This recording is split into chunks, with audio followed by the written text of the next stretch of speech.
Terungkap kehancuran Israel pasca gencatan senjata dengan Iran. Pasalnya, 6 laboratorium penelitian Universitas Ben Gurion hancur akibat gempuran rudal Iran pada 19 Juni.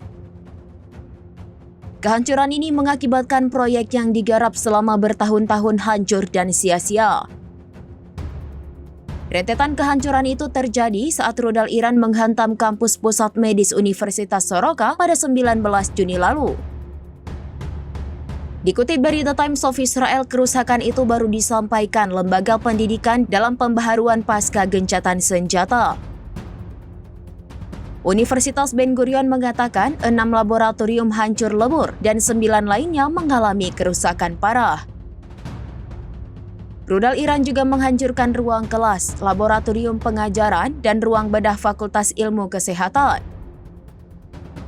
Sebanyak 30 gedung di kampus keluarga Markus Utama juga mengalami kerusakan parah.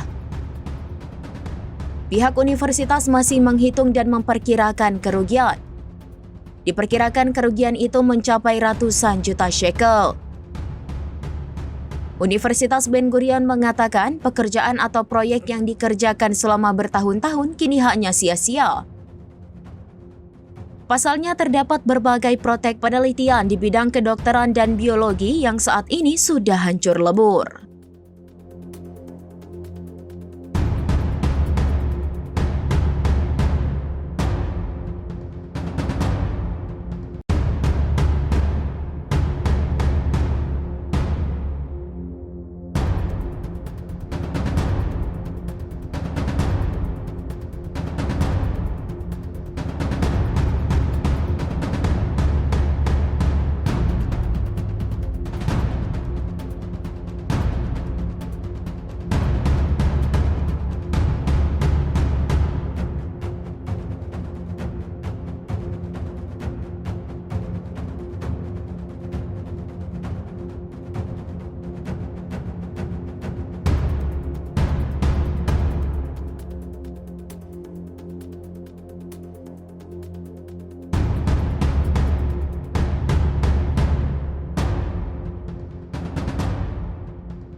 Download Tribun X sekarang, menghadirkan lokal menjadi Indonesia.